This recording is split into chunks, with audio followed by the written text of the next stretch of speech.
Évoquer un tout petit peu plus tard la carrière de Charles Aznavour au cinéma à l'étranger, mais à 18h17 j'ai un invité spécial en ligne avec nous pour rendre hommage à Charles Aznavour. Bonsoir François Hollande. Okay.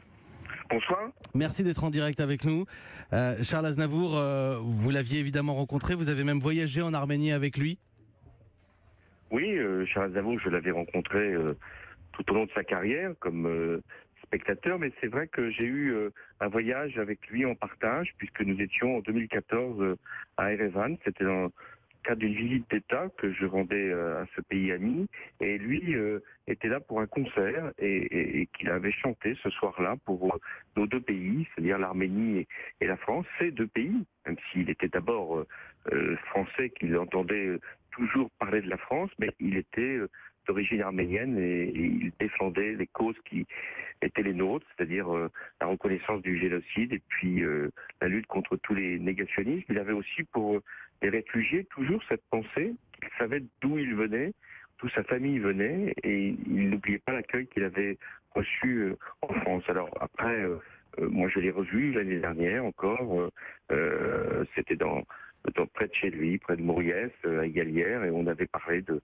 sa vie, de sa carrière, des textes qu'il écrivait, parce que Charles Aznavour, c'était d'abord un auteur. Il polissait ses textes, il les raffinait, et jusqu'à ses derniers jours, j'imagine, il a continué à faire des chansons. François Hollande, vous étiez, on parlait de ce voyage à Erevan, vous étiez président de la République à ce moment-là. Mais je voudrais vous poser une question quand on est, parce que je l'ai croisé une fois et je me sentais très petit garçon pour le coup, Charles Aznavour. Quand on est en face de lui, on est impressionné. Quand vous étiez dans l'avion avec, vous étiez impressionné, François Hollande?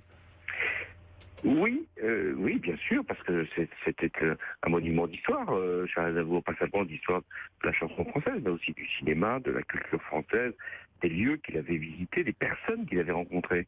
Vous vous rendez compte, quelqu'un qui vous parlait d'Édith Piaf, qui vous parlait de Georges Brassens, qui vous racontait ce qu'il avait pu faire pour eux, ce qu'ils avaient fait ensemble.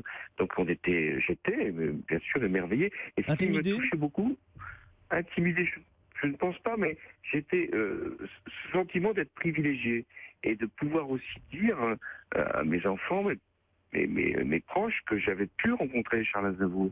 Et pour eux, parce que c'est ça qui fait un grand artiste, pour la génération qui arrive, la jeune génération, Charles Aznavour, c'est encore un monument.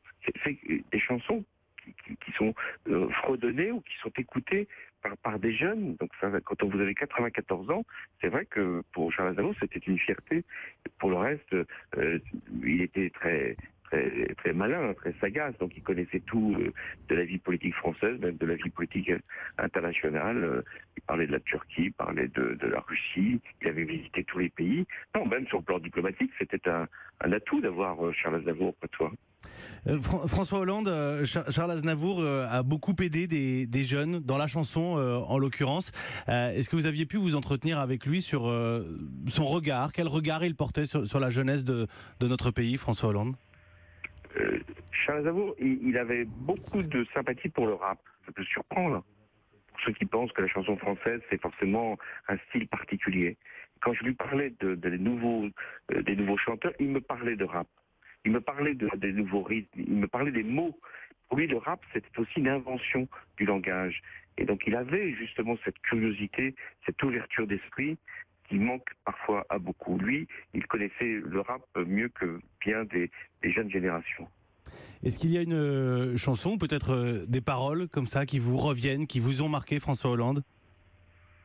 Oui, bon, il y a toujours des chansons qui reviennent sur Emmenez-moi, ou J'allais rien oublier, voilà. Et puis si vous voulez aller plus loin, et avec la Bohème, il nous a donné. Ce n'était pas un texte parce que là, il avait partagé cette écriture, donc il en parlait, mais c'était pas son texte finalement préféré. C'est sans doute sa chanson préférée, mais c'était pas le texte qu'il